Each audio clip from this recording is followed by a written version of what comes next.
Question number 14 से 23 एक Venn diagram का क्वेश्चन है, और जो कि मालूम है ये एसबीआई में, बैंक पीओ में एसडीआई भी आता है, डाटा इंटरप्रिटेशन।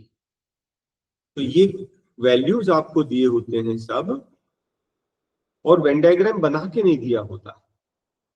और ज्यादातर क्या होता है, लोग कंफ्यूज हो जाते हैं कि इसको करना क्या है ना। कभी टेबल बनता है, यहाँ पर फिलहाल वेन डायग्राम बनेगा।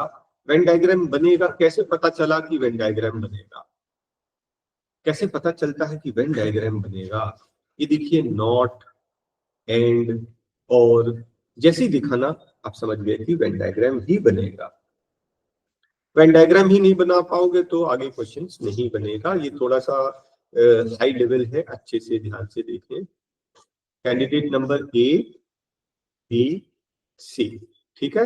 एक एक इंस्ट्रक्शन पढ़ेंगे और मेरे साथ में आप फॉलो करेंगे। Instruction number 1, 28 in favor of A and B. 28 in favor of A and B. यहां बनाऊं कि यहां? दोनों मिलाकर हमने पढ़ा था एंड, ए और एंड मतलब ये पूरा कॉमन होता है।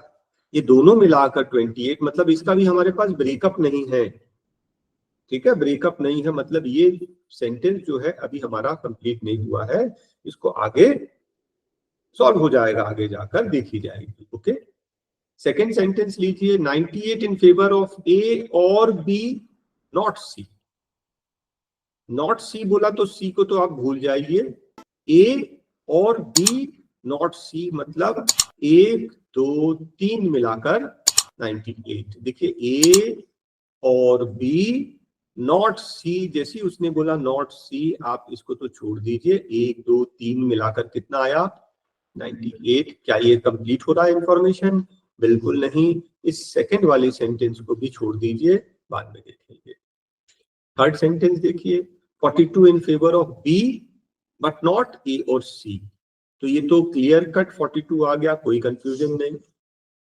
122 इन फेवर ऑफ बी और सी, बी और सी नॉट ए तो भूल जाइए, मतलब 1 2 3, बी और सी नॉट ए छोड़ दीजिए। 1 2 3 का सम कितना है? 122। ये सेंटेंस नंबर 4। अभी हमारे पास पूरी इंफॉर्मेशन नहीं है क्योंकि 2 अननोन है यहाँ पर, तो इसको भी अभी छोड़ दीजिए। 64 इन फेवर ऑफ सी, ये 64 यहां बन जाएगा। और आप देखिए, अगर 64 यहां बन गया, ये 64 है, ये 42 है, और तीनों मिलाकर 122 है, तो माइनस करके निकलेगा या निकालिए अभी। ये दोनों मिलाकर कितना हो गया? 106। 106 माइनस कर लिया आपने तो कितना बचा?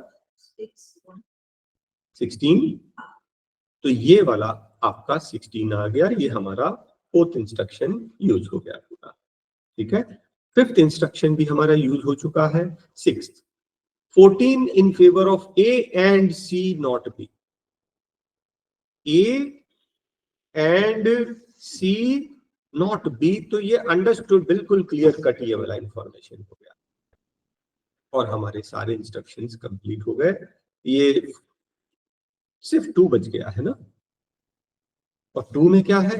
ये 3 चीज। इसमें आपको मालूम है ये चीज आपका 42 निकल चुका, लेकिन अभी भी 2 अननोन है, 2 अननोन है, और ये 42 मालूम है। ये दोनों के बारे में इंफॉर्मेशन अभी क्लियर नहीं है, और इंस्ट्रक्शन सारे खत्म हो गए। तो अब ध्यान से देखिए, ध्यान से देखना कि 200 वोट्स में से आप क्या करेंगे। आपके पास इसको छोड़ के बाकी सबका टोटल निकाल सकते हैं। आपको मालूम है इन दोनों के अलग अलग इंफॉर्मेशन नहीं है, लेकिन टोटल तो है। इसको छोड़ के, एक्स को छोड़ के बाकी सब आप ऐड कर दीजिए। देखिए हम कैसे ऐड करेंगे मालूम है? इन दोनों को कंबाइन करोगे कितना आएगा? इन दोनों को कंबाइन किया 30 आ गया। फिर आपने इन दोनों को कंबाइन किया, कितना आ गया? 70 आ गया, मतलब 100 ये हो गया। और ये 64 तो 164 हो गया, 200 में से माइनस कर दो, कितना बचा 36। ये x क्या आ गया 36। क्या ये चीज क्लियर? एक बार ये वैल्यू 36 आ गई, अब ध्यान से देखिए 1 2 3 का सम जो है 98 है, इन दोनों का सम कितना है 78। 78 माइनस करोगे क्या बचेगा 20। ये वाला पार्ट जो है आपका 20, दोनों मिलाकर 28 था, मतलब ये 8 आ गया। आपने देखा आपका पूरा वेन डायग्राम कंप्लीट है। एक हाई लेवल क्वेश्चन है और ये बैंक एग्जाम्स में अक्सर और दूसरे एग्जाम्स में भी SBI देते हैं। तो सबसे इंपॉर्टेंट चीज ये है कि वेन डायग्राम ही नहीं बनेगा तो आगे कैसे करेंगे। पेशेंस रखना, फर्स्ट स्टेप बनाया, कंप्लीट नहीं हुआ कोई बात नहीं, सेकंड स्टेप जो जो इनकम्प्लीट है उसको छोड़ते जाइए, आगे कुछ ऐसी इंफॉर्मेशन मिलती है जो हेल्प कर देती है, लास्ट तक वेट करना। और कुछ मिसिंग इंफॉर्मेशन देखिए यहाँ हमने हमारा ध्यान ही नहीं दिया, वो भी यूज होगी। और उसके बाद फिर आपके जितने क्वेश्चंस हैं ये सारे क्वेश्चंस आपके एक बार में ये सारे क्वेश्चंस आ जाएंगे, क्योंकि मेन जो नॉलेज उनने चेक कर लिया है, वेन डायग्राम बनाने में ही चेक कर